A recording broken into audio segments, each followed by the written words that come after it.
ମନେ ରଖନ୍ତୁ, ଯିଏ ଧୈର୍ଯ୍ୟ ଧରିପାରେ ସଫଳତା ଦିନେ ନା ଦିନେ ତା ଦୁଆରକୁ ନିଶ୍ଚୟ ଆସେ। ନମସ୍କାର ବନ୍ଧୁଗଣ, ମୁଁ ସାଗର, କଳାକାର ସାଗର ସଙ୍ଗମ ଆଷ୍ଟ୍ରୋଲୋଜି ଜ୍ୟୋତିଷ ଜ୍ଞାନ ଆଣ୍ଡ କର୍ମ ଚ୍ୟାନେଲକୁ ଆପଣମାନଙ୍କୁ ସ୍ୱାଗତ ଜଣାଉଛି। ଆଜି ଆମେ ଆଲୋଚନା କରିବା ମିଥୁନ ରାଶି ପାଇଁ 2026 ମସିହାର ଏପ୍ରିଲ ମାସ କିପରି ରହିବ, ଗ୍ରହମାନଙ୍କର ସ୍ଥିତି କ'ଣ ରହିଛି, ନବଗ୍ରହମାନେ କି ଫଳ ଦେବେ, ସବୁକିଛି ସ୍ୱାସ୍ଥ୍ୟ, ଶିକ୍ଷା, love relation, finance, married life, job or profession ଏବଂ ବିଜନେସ୍ ବିଷୟରେ ଡିଟେଲ୍ସରେ ଆଲୋଚନା କରିବା। ବନ୍ଧୁଗଣ, ଏହି ବିଚାର ଜନ୍ମ ରାଶି ଚନ୍ଦ୍ର ରାଶିକୁ ଆଧାର କରି କରାଯାଇଛି। ଯେଉଁମାନଙ୍କର ମିଥୁନ ରାଶି ଏବଂ ମିଥୁନ ଲଗ୍ନ, ସେମାନଙ୍କ ପାଇଁ ଏହି ଭିଡ଼ିଓ ଅଧିକ ଫଳପ୍ରଦ ହେବ ବୋଲି ଆମର ଆଶା ଓ ବିଶ୍ୱାସ। ଆସନ୍ତୁ ନଜର ପକାଇବା ଗ୍ରହ ଗୋଚର ଉପରେ। ଆପଣଙ୍କର ରାଶିରେ ଅର୍ଥାତ୍ ଫାର୍ଷ୍ଟ ହାଉସ୍ରେ ବୃହସ୍ପତି ଅଛନ୍ତି, ତୃତୀୟରେ ଅଛନ୍ତି କେତୁ, ନବମରେ ରାହୁ ବୁଧ ଅବସ୍ଥାନ କରିଛନ୍ତି। 11 ଏପ୍ରିଲ ଠାରୁ ବୁଧ ଦଶମରେ ଅବସ୍ଥାନ କରିବେ ମୀନ ରାଶିରେ। ଶନି, ରବି ଏବଂ ମଙ୍ଗଳ ମୀନ ରାଶିରେ ଦଶମରେ ଅଛନ୍ତି ଏବଂ ଏକାଦଶରେ ଅଛନ୍ତି ଶୁକ୍ର। ସର୍ବପ୍ରଥମେ ବିଚାର କରିବା ଆପଣଙ୍କର ସ୍ୱାସ୍ଥ୍ୟ ଏହି ଏପ୍ରିଲ ମାସରେ କିପରି ରହିବ। ଫାର୍ଷ୍ଟ ହାଉସ୍ ଆମର ଶରୀର, ଆମ ଇମ୍ୟୁନିଟିର ଭାବ। ଅଧିପତି ହେଉଛନ୍ତି ବୁଧ। ବୁଧ ରାହୁଯୁକ୍ତ ହୋଇକି ନବମ ସ୍ଥାନରେ ଅଛନ୍ତି ଏବଂ ଲଗ୍ନ ଭାବରେ ଅଛନ୍ତି ବୃହସ୍ପତି। ବୁଧ ହେଉଛନ୍ତି ସ୍ନାୟୁର କାରକ ଗ୍ରହ, ସ୍କିନ୍ ତଥା ଶ୍ୱାସ ପ୍ରଣାଳୀକୁ ବୁଝାଏ। ରାହୁ ସହିତ ଥିବାରୁ ସ୍କିନ୍ ଇସ୍ୟୁ, ମାନସିକ ଚାପ, ଆଲର୍ଜି, ଇନଫେକ୍ସନ୍, ସର୍ଦ୍ଦି କାଶ, ଓଭର ଥିଙ୍କିଂ ଏବଂ ଇଲ୍ୟୁଜନ୍ ସୃଷ୍ଟି ହୋଇପାରେ। ବୃହସ୍ପତିଙ୍କର ଦୃଷ୍ଟି ରାହୁ ଏବଂ ବୁଧଙ୍କ ଉପରେ ଥିବାରୁ ଛୋଟ ଛୋଟ ଶାରୀରିକ ସମସ୍ୟାରୁ ଶୀଘ୍ର ରିକଭରି ହେବ। 11 ଏପ୍ରିଲ ପରେ ବୁଧ ଦଶମରେ ଅବସ୍ଥାନ କରିବେ। ମାନସିକ ସ୍ଥିରତା ଆସିବ, ସ୍ୱାସ୍ଥ୍ୟ ଠିକ୍ଠାକ୍ ରହିବ, କିନ୍ତୁ ୱାର୍କଲୋଡ଼ ଅଧିକ ଥିବାରୁ ଥକାପଣ ରହିବ, ନିଦ ଟିକେ କମ୍ ହେବ, ବେଳେବେଳେ ମୁଣ୍ଡବିନ୍ଧା ଅଧିକ ହେବ। ଓଭରଅଲ୍ ଯଦି କହିବି, ଏହି ଏପ୍ରିଲ ମାସରେ ମିଥୁନ ରାଶିର ସ୍ୱାସ୍ଥ୍ୟ ମଧ୍ୟମ ଧରଣର ରହିବ। ସେମିତି କିଛି ମେଜର ହେଲ୍ଥ ଇସ୍ୟୁ ଦେଖାଉନାହିଁ।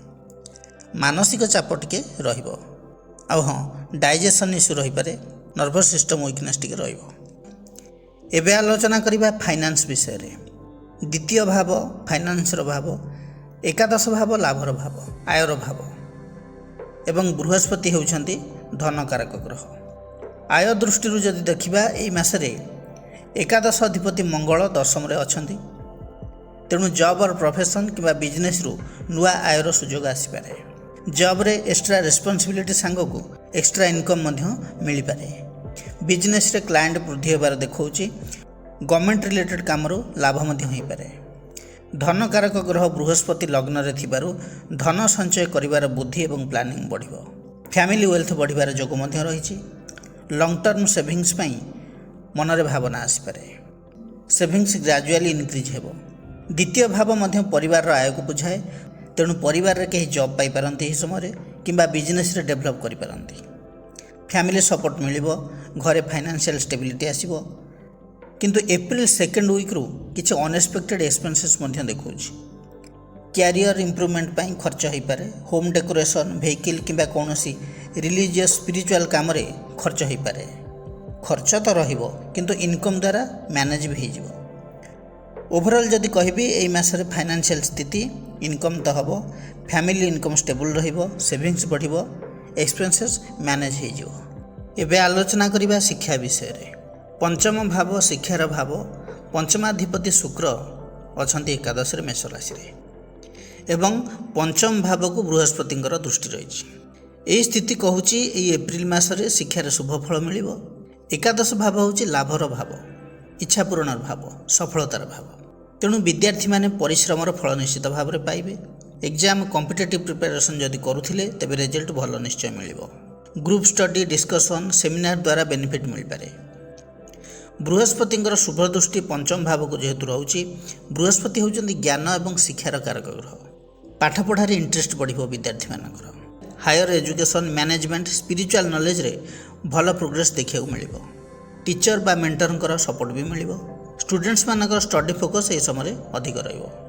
पंचमाधिपति शुक्र पंचम को देखुं तुला राशि को ଯେଉଁମାନେ କ୍ରିଏଟିଭ୍ ଫିଲ୍ଡରେ ଶିକ୍ଷା ଗ୍ରହଣ କରୁଛନ୍ତି, music, acting, dance, art, painting, design, ସେମାନେ ଭଲ ଗ୍ରୋ କରିବେ। ରାହୁ ସହିତ ବୁଧ ଏପ୍ରିଲ 11 ପର୍ଯ୍ୟନ୍ତ ରହୁଛନ୍ତି। ବୁଧ ହେଉଛନ୍ତି ବୁଦ୍ଧିର କାରକ ଗ୍ରହ। କେବେ କେବେ ପାଠପଢ଼ାରେ କନସେନ୍ଟ୍ରେସନ୍ ଲ୍ୟାକ୍ କରିପାରେ, ଓଭର ଥିଙ୍କିଂ ହୋଇପାରେ ଷ୍ଟଡ଼ିକୁ ନେଇକି। ସେହିପରି ନବମ ଭାବ ଉଚ୍ଚଶିକ୍ଷାର ଭାବ, ନବମାଧିପତି ହେଲେ ଶନି ରହୁଛନ୍ତି ଦଶମରେ ଏବଂ ନବମରେ ରହୁଛନ୍ତି କିଏ ନା ରାହୁ ଏବଂ ବୁଧ। ନବମରେ ରାହୁ ଥିବାରୁ ବିଦ୍ୟାର୍ଥୀମାନଙ୍କର ନୂଆ ବିଷୟ, research based study, technology, foreign education ପ୍ରତି ଆଗ୍ରହ ବଢ଼ିପାରେ। କିନ୍ତୁ ବେଳେବେଳେ ପାଠପଢ଼ାକୁ ନେଇ କନଫ୍ୟୁଜ୍ ହେବେ, କ'ଣ ପଢ଼ିବେ, କେଉଁ ସବଜେକ୍ଟ ଭଲ, କେଉଁ ସବଜେକ୍ଟ ଚୁଜ୍ କରିବେ, ମନ ଭିତରେ ଦ୍ୱନ୍ଦ୍ୱରେ ପଡ଼ିଯିବେ। ନବମାଧିପତି ଶନି ଦଶମରେ ଥିବାରୁ ଶିକ୍ଷାରେ ଡିସିପ୍ଲିନ୍ ଏବଂ ହାର୍ଡ଼ୱାର୍କ ବହୁତ ଦରକାର ପଡ଼ିବ। ଯେଉଁମାନେ କମ୍ପିଟେଟିଭ୍ ଏକ୍ଜାମ୍ ପାଇଁ ପ୍ରସ୍ତୁତ କରୁଛନ୍ତି ସେମାନେ ଧୀରେ ଧୀରେ ପ୍ରୋଗ୍ରେସ୍ କରିବେ। ବିଦ୍ୟାର୍ଥୀମାନେ ଯଦି ଏ ସମୟରେ ଟିକେ ଲେଜି ରହିଲେ ରେଜଲ୍ଟ ଉପରେ ପ୍ରଭାବ ପଡ଼ିବ। ବୁଧ ହେଉଛନ୍ତି ବୁଦ୍ଧିର କାରକ ଗ୍ରହ। ଆଗରୁ ବି କହୁଥିଲି, ଶନି ସହିତ ରହିବେ ଦଶମରେ ଏପ୍ରିଲ 11 ତାରିଖ ଠାରୁ। ବୁଧ ମିଥୁନ ରାଶି ପାଇଁ ଲଗ୍ନ ଭାବର ଅଧିପତି। ତେଣୁ logic power, analysis ability, communication skill ବଢ଼ିବ। ଏହାଫଳରେ IT, commerce, communication, media, journalism and mass communication, astrology, research based study, law ପଢ଼ୁଥିବା ଛାତ୍ରଛାତ୍ରୀଙ୍କ ପାଇଁ ସମୟ ଭଲ ହୋଇପାରେ। ରାହୁ ନବମରେ ରହି ପାଠପଢ଼ାରେ ବ୍ୟାଘାତ ତ ସୃଷ୍ଟି କରିବ। Social media, mobile distraction, unnecessary thought ପାଠପଢ଼ାରେ ବାଧକ ସାଜିପାରେ। ସେଥିପାଇଁ ପାଠପଢ଼ାରେ ଫୋକସ୍ ରହିବା ଦରକାର। ଏହି ମାସରେ ଯେଉଁମାନେ ରେଗୁଲାର ଷ୍ଟଡି ଡିସିପ୍ଲିନ୍ ସହିତ କରିବେ ସେମାନେ ଭଲ ଫଳ ପାଇବେ। ଶନିଙ୍କର ପ୍ରଭାବ ଯେହେତୁ ରହୁଛି, ଯେଉଁମାନେ ହାର୍ଡ଼ୱାର୍କ କରିବେ ସେମାନେ ଡେରିରେ ହେଉ ବରଂ ନିଶ୍ଚିତ ଭାବରେ ସଫଳତା ପାଇବେ। ଓଭରଅଲ୍ ଯଦି କହିବେ ଶିକ୍ଷା କ୍ଷେତ୍ରରେ ଏହି ଏପ୍ରିଲ ମାସ ମଧ୍ୟମ ଠାରୁ ଭଲ ରହିବ। ଏବେ ଆଲୋଚନା କରିବା ଲଭ୍ ରିଲେସନ୍ ବିଷୟରେ। ପଞ୍ଚମ ଭାବ ଲଭ୍ର ଭାବ, ଆଟ୍ରାକ୍ସନ୍ର ଭାବ, ରୋମାନ୍ସର ଭାବ। ପଞ୍ଚମାଧିପତି ଶୁକ୍ର ଏକାଦଶରେ ଅଛନ୍ତି। ଏକାଦଶ ଭାବ ହେଉଛି ଇଚ୍ଛା ପୂରଣ ଏବଂ ଲାଭର ଭାବ। ଶୁକ୍ରଙ୍କର ଦୃଷ୍ଟି ପଞ୍ଚମ ଭାବକୁ ପଡ଼ୁଥିବାରୁ ପ୍ରେମ ସମ୍ପର୍କରେ ନିକଟତା ବଢ଼ିବ। ଯେଉଁମାନେ ସିଙ୍ଗିଲ୍ ଅଛନ୍ତି ସେମାନଙ୍କର ଲଭ୍ ଆଫେୟାର ଷ୍ଟାର୍ଟ ହୋଇପାରେ। Friend circle, college, coaching centre, hostel ଏହିସବୁ ସ୍ଥାନରୁ ଲଭ୍ ଡେଭଲପ୍ ହୋଇପାରେ। ବୃହସ୍ପତିଙ୍କର ଦୃଷ୍ଟି ମଧ୍ୟ ପଞ୍ଚମ ଭାବକୁ ରହିଛି। ବୃହସ୍ପତି ଯେହେତୁ ଶୁଭ ଗ୍ରହ, ତେଣୁ ରିଲେସନସିପ୍ରେ ସତ୍ୟତା ଏବଂ ବିଶ୍ୱାସ ବଢ଼ିବ। ସିରିୟସ୍ ରିଲେସନସିପ୍ ମ୍ୟାରେଜ୍ ଡିରେକ୍ସନକୁ ଯାଇପାରେ। କପୁଲମାନେ ଫ୍ୟୁଚର ପ୍ଲାନିଂ କରିପାରନ୍ତି। ଓଭରଅଲ୍ ଏହି ଏପ୍ରିଲ ମାସ ଲଭ୍ ଲାଇଫ୍ ଭଲ ରହିବ। ରିଲେସନସିପ୍ରେ ଅଣ୍ଡରଷ୍ଟାଣ୍ଡିଂ ବଢ଼ିବ। ଲଙ୍ଗ୍ ଟର୍ମ ରିଲେସନସିପ୍ ଷ୍ଟ୍ରଙ୍ଗ ହେବ। ଫ୍ରେଣ୍ଡ ସର୍କଲରୁ ଲଭ୍ ଡେଭଲପ୍ ହେବାର ଚାନ୍ସ ଅଛି। ଆଗରୁ ବି କହୁଥିଲି, ଲଙ୍ଗ୍ ଟର୍ମ ରିଲେସନସିପ୍ ଷ୍ଟ୍ରଙ୍ଗ ହେବ। କିନ୍ତୁ ବେଳେବେଳେ ଇଗୋ ବା ମିସ୍ଅଣ୍ଡରଷ୍ଟାଣ୍ଡିଂ ଆସିପାରେ, ତେଣୁ କମ୍ୟୁନିକେସନ୍ ଭଲ ରହିବା ଦରକାର। ଏବେ ଆଲୋଚନା କରିବା ବିବାହ ଓ ଦାମ୍ପତ୍ୟ ଜୀବନ ବିଷୟରେ। ସପ୍ତମ ଭାବ ବିବାହ ଅନୁକୂଳ ଭାବ, ଲାଇଫ୍ ପାର୍ଟନର ରିଲେସନସିପ୍ର ଭାବ। ସପ୍ତମାଧିପତି ବୃହସ୍ପତି ଲଗ୍ନରେ ରହି ସପ୍ତମ ଭାବକୁ ଦୃଷ୍ଟି ଦେଉଛନ୍ତି। ଏଠାରେ ଷ୍ଟ୍ରଙ୍ଗ ମ୍ୟାରେଜ୍ ଇଣ୍ଡିକେସନ୍ ମିଳୁଛି। ଏହି ଏପ୍ରିଲ ମାସରେ ନ୍ୟୁ ରିଲେସନସିପ୍ ଆସିପାରେ କିମ୍ବା ବିବାହ କଥା ଆଗକୁ ବଢ଼ିବାର ସମ୍ଭାବନା ମଧ୍ୟ ରହିଛି। ଯେଉଁମାନେ ଅନମ୍ୟାରେଡ୍ ଅଛନ୍ତି ସେମାନଙ୍କ ପାଇଁ ପ୍ରପୋଜାଲ୍ ଆସିବ କିମ୍ବା ଏନଗେଜମେଣ୍ଟ ପାଇଁ ଡିସ୍କସନ୍ ହୋଇପାରେ। ବୃହସ୍ପତିଙ୍କର ଶୁଭ ଦୃଷ୍ଟି ଦାମ୍ପତ୍ୟ ଜୀବନରେ ମଧୁରତା ଭରିଦେବ। ଶାନ୍ତି ରହିବ, ମିସ୍ଅଣ୍ଡରଷ୍ଟାଣ୍ଡିଂ ଦୂର ହେବ। ପାର୍ଟନରଙ୍କ ସହିତ ଇମୋସନାଲ୍ ଅଣ୍ଡରଷ୍ଟାଣ୍ଡିଂ ବଢ଼ିପାରେ। ସ୍ୱାମୀ ସ୍ତ୍ରୀଙ୍କ ମଧ୍ୟରେ ଫ୍ୟୁଚର ପ୍ଲାନିଂ, ଫ୍ୟାମିଲି ପ୍ଲାନିଂ ବିଷୟରେ ଡିସ୍କସନ୍ ହୋଇପାରେ। ପୂର୍ବରୁ ଯଦି ମିସ୍ଅଣ୍ଡରଷ୍ଟାଣ୍ଡିଂ ଥିଲା, ବାରମ୍ବାର ଆର୍ଗୁମେଣ୍ଟ ହେଉଥିଲା, ଏହି ଏପ୍ରିଲ ମାସରେ ସେଥିରେ ସୁଧାର ଆସିବ। ବୃହସ୍ପତିଙ୍କର ଶୁଭ ଦୃଷ୍ଟି ରିଲେସନସିପ୍ରେ ପଜିଟିଭ୍ ଭାଇବ୍ସ କ୍ରିଏଟ୍ କରିବ। କିନ୍ତୁ କମ୍ୟୁନିକେସନ୍ ଠିକ୍ ରଖିବା ଦରକାର, ନହେଲେ ଛୋଟ ଛୋଟ କଥାରୁ ଟେନସନ୍ ହୋଇପାରେ। ବୃହସ୍ପତିଙ୍କର ଶୁଭ ଦୃଷ୍ଟି ଫଳରେ ଜୀବନସାଥୀଙ୍କ ମନରେ ଧାର୍ମିକ ତଥା ସ୍ପିରିଚୁଆଲ ଭାବନା ଆସିବ। ଜୀବନସାଥୀ ସପୋର୍ଟିଭ୍ ହେବେ, ଗାଇଡ଼ କରିବା ଭଳି ନେଚର ରହିବ। ଏହି ଏପ୍ରିଲ ମାସରେ ମ୍ୟାରେଡ୍ କପୁଲମାନଙ୍କ ପାଇଁ କିଛି ଆଡ଼ଭାଇସ୍ ମଧ୍ୟ ରହିବ ଯେ କ'ଣ ନା ଇଗୋ ଟିକେ କମ୍ କରନ୍ତୁ, କାରଣ ଅହଙ୍କାର ରିଲେସନସିପ୍କୁ ଡିଷ୍ଟର୍ବ କରିପାରେ। ଥାର୍ଡ଼ ପର୍ସନଙ୍କ ଇଣ୍ଟରଫିୟରେନ୍ସରୁ ଦୂରେଇ ରୁହନ୍ତୁ ଏବଂ ଡିସିସନ୍ ନେବା ପୂର୍ବରୁ ଡିସ୍କସନ୍ କରନ୍ତୁ। ओभरऑल कहवाकू गले मिथुन राशि एप्रिल 2026 मसीहा विवाह और दाम्पत्य जीवन में बहुत भल समय रही। एबे आलोचना करबा जॉब और प्रोफेशन विषय। दशम भाव कर्मर भाव अधिपति हेले बृहस्पति। बृहस्पति अछंती मिथुन राशि रे अर्थात लग्न रे एवं दशम रे अछंती शनि रवि और मंगल। दशम भाव कर्म पदवी कैरियर प्रोफेशन भाव। शनि जेहेतु दशम रे अछंती दायित्व बढ़िबो, काम रे प्रेशर एवं वर्कलोड अधिक रहिबो। शनि रो प्रभाव रे धीरे धीरे स्थिर सफलता मिलिबो। रवि मध्य दशम रे अछंती सीनियर ऑफिसर एवं बॉस कर दृष्टि आकर्षण आपण करिवे। Recognition बढ़िबो, authority बढ़िबो। मंगल दशम रे थिबारु एनर्जी काम रे बढ़िबो, कंपटीशन अधिक हेबो। बेले बेले ऑफिस रे आर्गुमेंट हेबार संभावना मध्य रहिछि।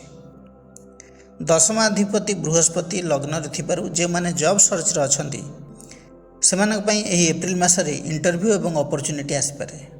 मासर सेकेंड वीक थर्ड वीक बेलू जॉब ऑफर मिल पारे। नेटवर्किंग एवं कॉन्टैक्ट द्वारा जॉब मिलबार चांस अधिक। जो माने प्राइवेट जॉब करिसेंती प्रमोशन किंबा रेस्पॉन्सिबिलिटी इंक्रीज हेबार चांस रही। सैलरी इंक्रीमेंट हेबो। कंपनी रे न्यू प्रोजेक्ट किंबा लीडरशिप रोल मध्य मिल पारे। ऑफिस पॉलिटिक्स आपन को नहीं चली पारे किंतु तार प्रभाव आपन को ऊपर किछि पड़िबार नाही। एंगर कंट्रोल करंतु। जो माने गवर्नमेंट जॉब पई ट्राई करूछंती एप्रिल 14 परे स्ट्रांग चांस रही। कारण रवि एकादश रे रहिबे मेष राशि रे उच्चस्थ हेकी। ता छड़ा शनि मध्य भाग्याधिपति दशम रे एकादशपति मंगल युक्त होइछंती। कॉम्पिटिटिव एग्जाम प्रिपरेशन पई भल समय रहिबो। टिके पेशेंस दरकार। इमीडिएट सक्सेस मिली न पारे किंतु मिलिबाटा निश्चित। पुलिस डिफेन्स टेक्निकल फील्ड रे चांस बढ़ी पारे। गवर्नमेंट सेक्टर रे एफर्ट देले रिजल्ट भल मिलिबो। जदि एई एप्रिल मास कथा कहबी जो माने फ्रेशर अछंती जॉब पई ट्राई करछंती तेबे IT technical communication media sales and marketing competitive exam management administration क्षेत्र में अधिक सफलता मिल पारे। जॉब हेबार 90% चांस रही। यही एप्रिल मास मिथुन राशि कैरियर एक्टिवेशन मास। जो मैंने जॉब चेंज करने चाहते जॉब चेंज हो। ट्रांसफर पर जो मैंने ट्राई करुले ट्रांसफर यही एप्रिल मासरे कर्म क्षेत्र में न्यू अपॉर्चुनिटी किसी आसीपारे। एबे आलोचना करिबा बिजनेस विषय रे। सप्तम भाव बिजनेस तथा पार्टनरशिप बिजनेस को बुझाए। सप्तमाधिपति बृहस्पति अछंती लग्न रे दृष्टि देउचंती सप्तम भाव को धनु राशि को निजर स्व राशि को दृष्टि देउचंती। बृहस्पति मध्य 11 मार्च ठारू मार्गी अछंती। तेणु बिजनेस रे न्यू कस्टमर बढ़िबार संभावना रही। पार्टनरशिप बिजनेस रे लाभवान हेबे। लॉन्ग डिस्टेंस किंबा ऑनलाइन रु ऑर्डर मध्य आसीपारे। बिजनेस एक्सपेंशन पई शुभ समय रही। वाणिज्य कारक ग्रह बुध एप्रिल 11 परे दशम भाव रे रहिबे। दशम भाव कैरियर भाव प्रोफेशन भाव बिजनेस रेपुटेशन भाव। तेणु बिजनेस कम्युनिकेशन बढ़िबो। मार्केटिंग रे सफलता मिलिबो। ऑनलाइन बिजनेस रे वृद्धि हेबो। सोशल मीडिया प्रमोशन रे लाभ रहिबो। 11 एप्रिल परे बिजनेस रे स्पीड बढ़िबो। एकादश भाव रे शुक्र मध्य अवस्थान करछंती। एकादश भाव होची इनकम रो भाव प्रॉफिट रो भाव। तेणु रेगुलर इनकम आसीपारे। लग्जरी वस्तु व्यवसाय रे लाभवान आपण होई पारंती। जो माने fashion furniture luxury items decoration ladies item garment cosmetics colour business करूछंती से माने लाभवान हेबे।